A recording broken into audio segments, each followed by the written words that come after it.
Hello and welcome to another episode of Name on the Trophy, the Manchester United podcast covering all things transfers for you this summer.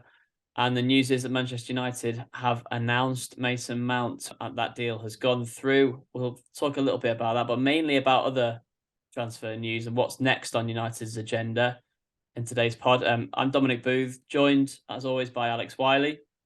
Good morning, Alex. Good morning, Dom. How are you?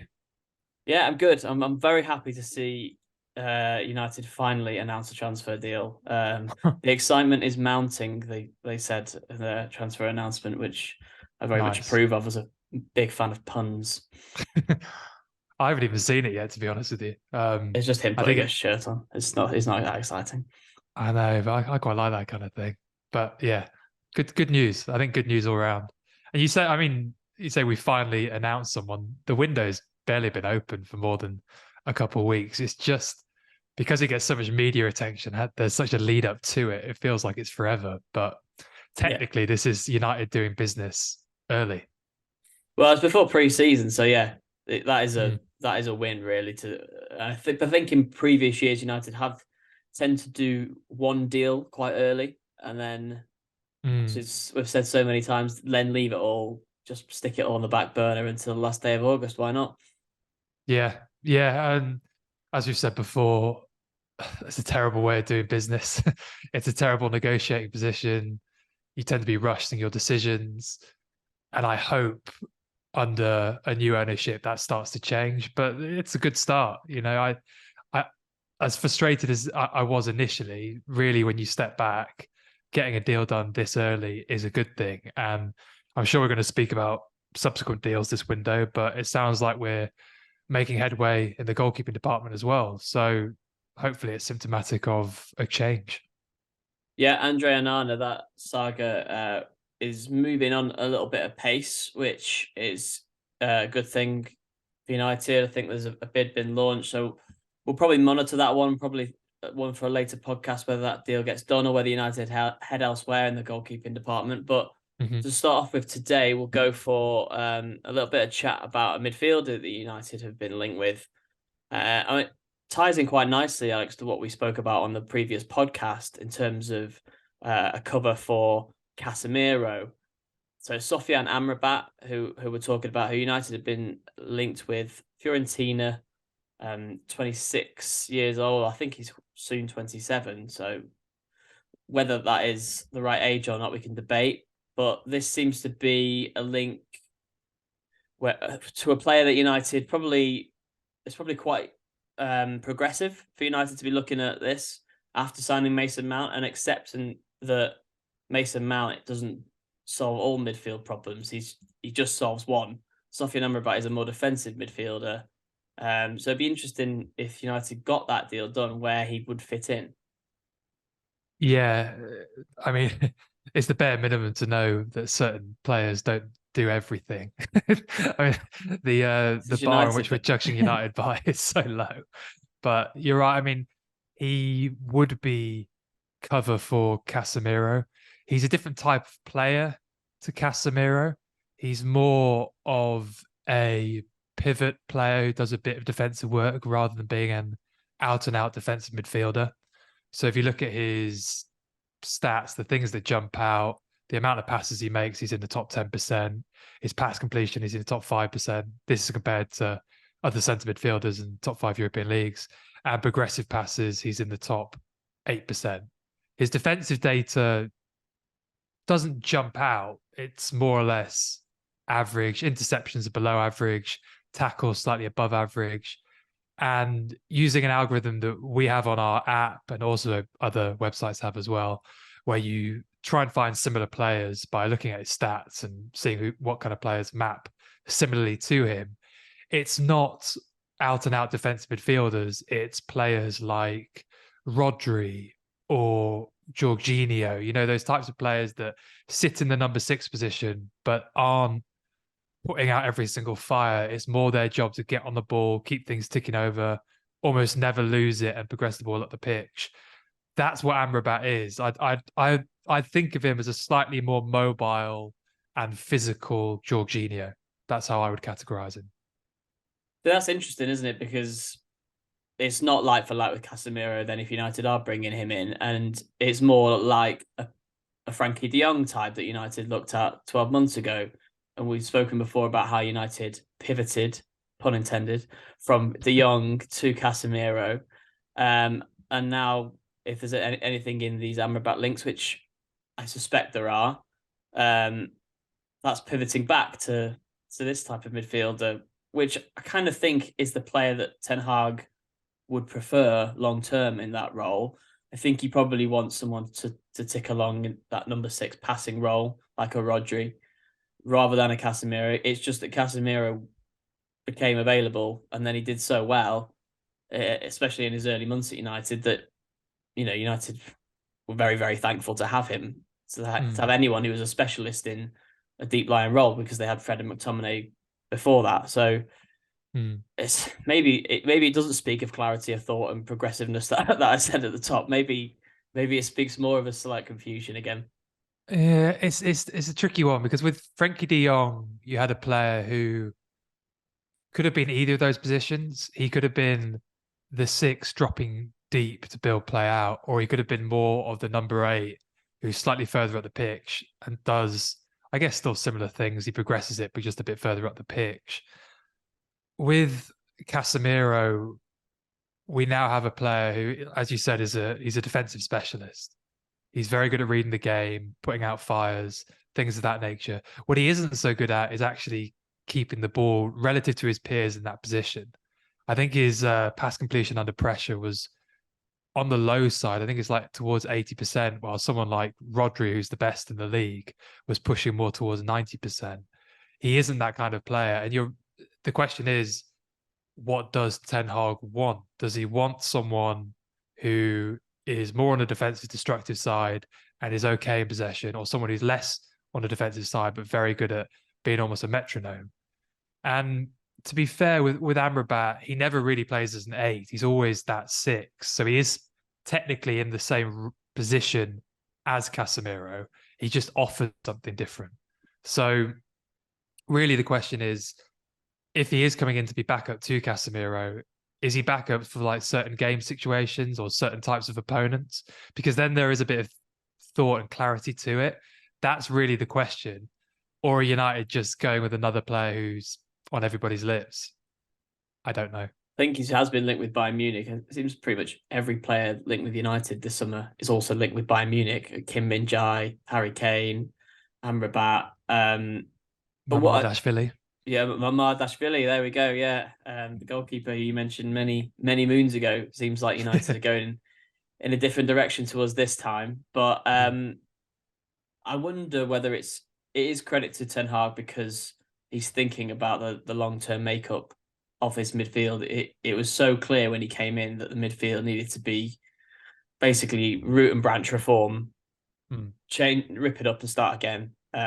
With respect to my old mate Fred, who I do like as a player, but I think we may see Fred go this summer. I think there's interest in him, and he's got 1 year left on his contract. McTominay, the word is that United don't want to sell him because he's their youngest midfielder, which right. I don't know whether that matters, to be honest. If he's not quite good enough for the first team, which he clearly isn't, and Ten Hag knows that, it doesn't matter how old he is to me. That seems very odd. Yeah, but it's an overhaul in one sense or another, which United have badly needed in that area. And Ten Hag get the kind of players in that he wants. Has to be a good thing. I think so. I think there is thought behind it. Certainly from Ten Hag, I'm pretty sure he has ideas in place. We've talked about how it was odd that we went from Frankie de Jong to Casemiro, but I'm going to give Ten Hag some credit and assume that he knew what each player was going to bring in, and that meant that subsequent decisions in either that window or windows further down the line would move around that. Obviously, we brought Eriksen in around that time. Perhaps there was the thought of, okay, if we're not going to have the pivot player being someone who's very, very good in possession, we'll have the number 8 being someone like that, and then have the defensive midfielder being more defensive. So I do think Ten Hag is thinking these things through. And Amrabat, I think, would actually fit Ten Hag's system better than Casemiro does, if I'm honest, and is younger. So it's a signing I'd welcome. My only sort of bugbear with it, I guess, is that he was a World Cup player. He's a player who blew up on the World Cup stage. That's why we're talking about him. He's been at Fiorentina for a couple of years now, at least, and people weren't really talking about him much. His brother was still probably the Amrabat that most people would be referencing. Has a good World Cup, and everyone's talking about him. And United have fallen into that trap before, as of other big clubs. But I do think he is a good player. I will say that. Can't believe you're saying that for a man who really liked the Enzo Fernandez to Chelsea deal as well. This is unbelievable. There's other Enzo Fernandez is genuinely his data from Argentina to Portugal, and now even in a bad Chelsea team last season is phenomenal. And I've said this with friends. I think he's going to be one of like the top 5 best centre midfielders in the world. And I know he had a very good World Cup, but I think he partly had a good World Cup because he's so good. Well, yeah, there is that. There is that, and I'm also interested to get your take on Kai Havertz to Arsenal at some point. Maybe after he's not scored a goal in his first 12 games or something like that. We can catch up on on your thoughts on that after you said that United should sign him. Well, okay, just for some context, that was within the confines of having to choose Chelsea players and trying to find people worth talking about. No, context is not important. You've got to take it out. It's funnier. It's not for the clicks, no. But regardless, looking at Havertz and Arsenal, I'm not entirely sure where he fits into the way they play, if I'm honest. I do still think he's a very good player. I just don't know where he fits in there. So it could not work out, and you can turn around and call me an idiot. That could happen. We'll see. Yeah, I certainly will if it does. Moving on to player sales or player departures for this pod, and a really interesting one, and one that's a bit of a dagger to the heart for some United fans, I suspect.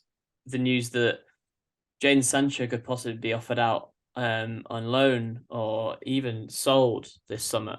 Apparently, Borussia Dortmund are interested in taking him back. A sale or a loan, it's kind of difficult to read given what Sancho could be and what I still think he has in terms of his talent. Feels like United are giving up slightly. Yeah, I really hope that those rumours are wrong, because Sancho alongside probably Garnacho has the highest ceiling in the squad.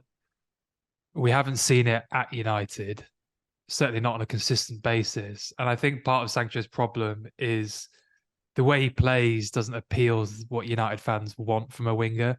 Garnacho is very much in the winger mold of what United fans want. They want someone who's quick, direct, and dribbles a lot, whilst Sancho is much more, I'd almost say more cerebral in the way he plays. He's more controlled. He tends to make decisions rather than just blindly trying to take players on. He knows when and when not to. And although we're not seeing it on a consistent basis, if you look at his stats over the last year, they're actually still really, really good. So the Sabres score, we have him as the best player at United, which I know is going to raise a lot of eyebrows. But listen, so we've got the 4 top players. The 4 players we have in the best category are Luke Shaw, Marcus Rashford, Bruno Fernandes, and Jadon Sancho. Now, the other 3, I'm pretty happy with hits, as being they're all hits. And Jadon Sancho has been very good in the past. And if you're looking at the actual numbers, so getting away from the Sabres score, actually just looking at the stats, his goal rate is in the top 30%. His expected assist rate is in the top 20%. He is in the top 10% for progressive carries. His touches in the attacking penalty area, 6 touches per 90, is in the top 8% for wingers. It's a lot of green bars. There's a lot of like very, very good returns. And maybe because we just haven't seen it on a consistent basis in terms of minutes and performance, we're not appreciating quite how good he is. But I think United would be very, very stupid to let a player that good go, especially if they let him go for cheap. It's just a case of the competition for places, though, isn't it? If you want Garnacho to come through, and United fans would love to see Garnacho get more and more game time, he looks ready for it. He does. Then something's got to give, and that person on form is Jadon Sancho. You can't take Marcus Rashford out. You can't give him less game time.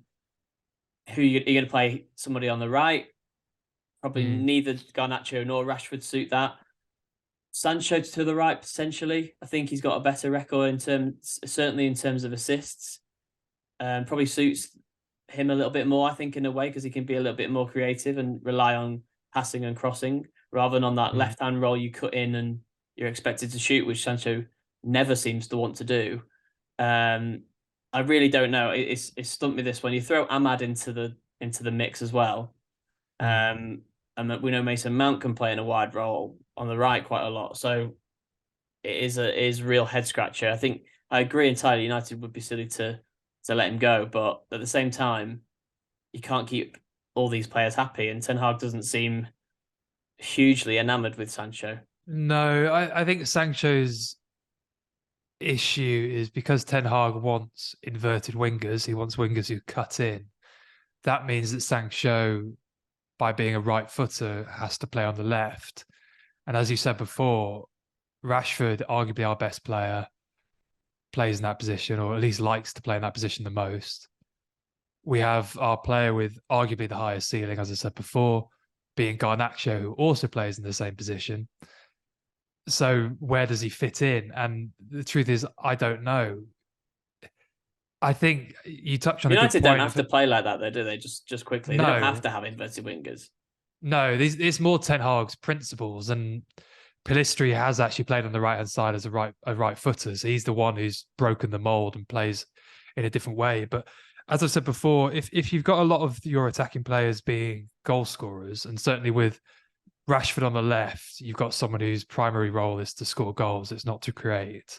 Then having Sancho on the right, which historically means he plays as more of a creative player than a goal scoring player, then maybe that creates a nice balance, because at the moment we've got Rashford on the left, who's a goal scoring player, Anthony on the right, who's a not as good goal scoring player. Maybe the balance isn't quite there. And that's why in previous conversations I've spoke about United needing a striker who could bring others into play to balance out the attack a little bit better. Maybe the way of doing that is that Sancho goes on the right, but then the obvious question is, well, where does Anthony go? But this is a problem that elite clubs have. They have loads of players who don't always get into the team. City have got Phil Foden, who is not a guaranteed starter and is arguably one of, if not the best players in his age group. So Yeah, maybe it's a good problem to have. it is. But the problem is, it's again to quote Gary Neville, it's Manchester United, and that level of intense scrutiny and the spotlight is so fierce, and it means that all these decisions get heightened, and we're having this debate because of that, because there's such a thirst for it. And Sancho just needs to deliver more and make that an easier question for Ten Hag to answer. Whether he gets that chance, we will see. We will see. Yeah, after writing about Sancho's move from Dortmund to United for what felt like an absolute eternity, this feels like a real letdown to see that you might go back there and it might be like back to square one, and United basically lose. I think he's valued now at something like 45 million pounds. So that's nearly a half cut on the money they paid for him. So it That's a is a steal. dagger.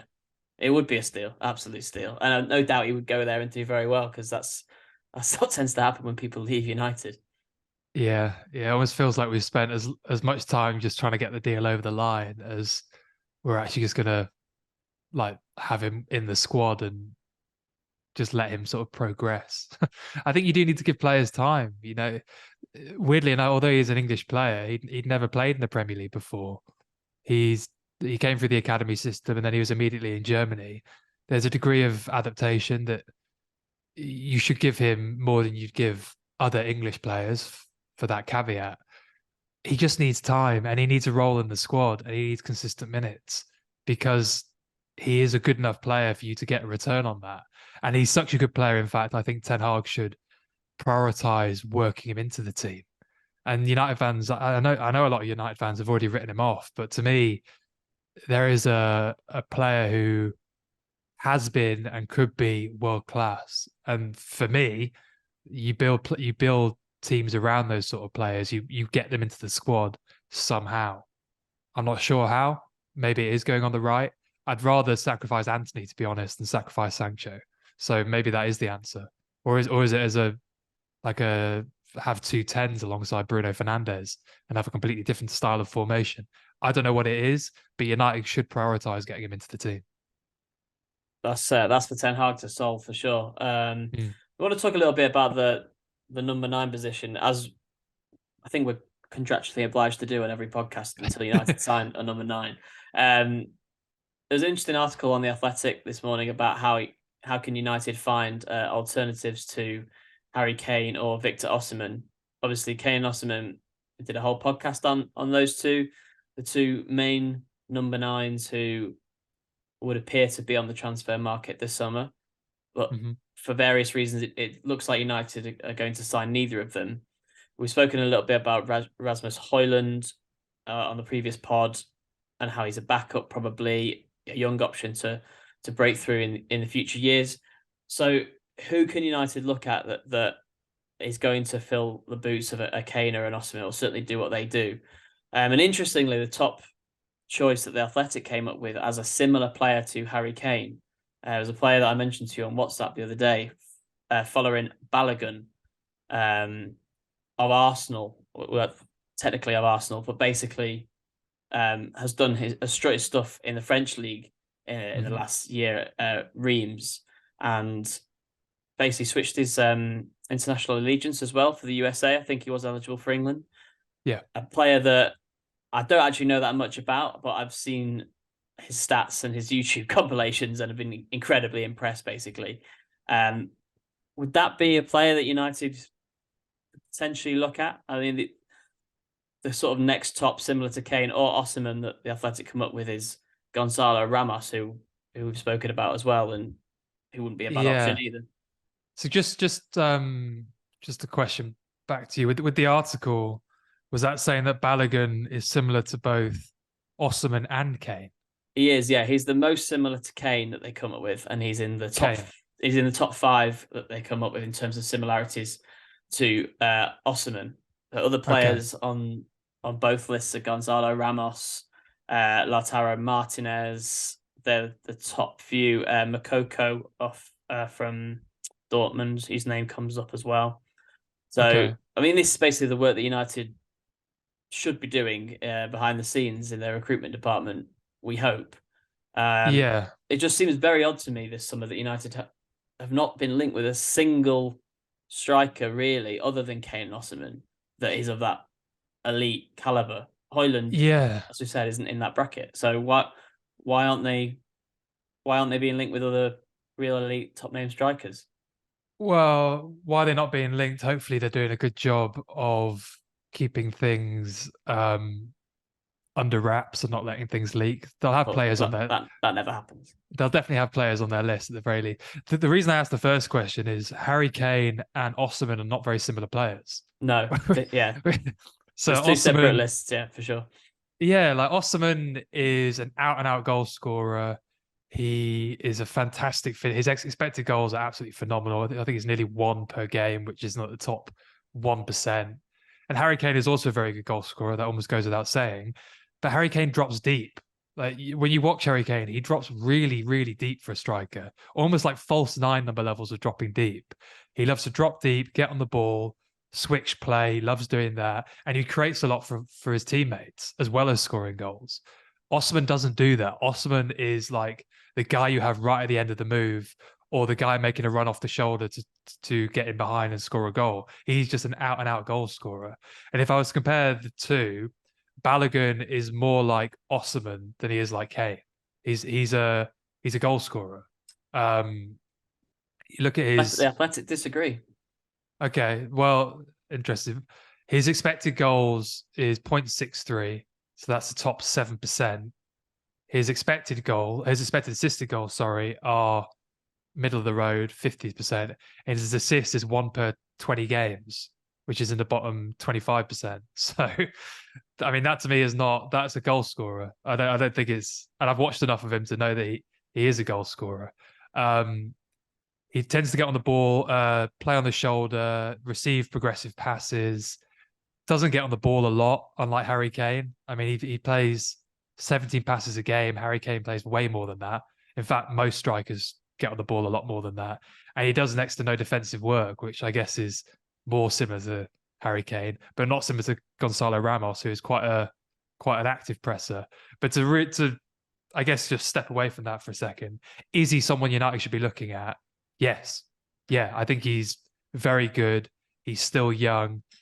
He's admittedly only really had one season where he's been this good. When he was at Middlesbrough, he was good enough to think he could make the step up to the Premier League at some point, not good enough to play for United. He's now gone to France and looks like a player that could step up to United. So I'd be a little bit more hesitant. But should United be looking at him? Yeah, he should be on list. United should be looking at him.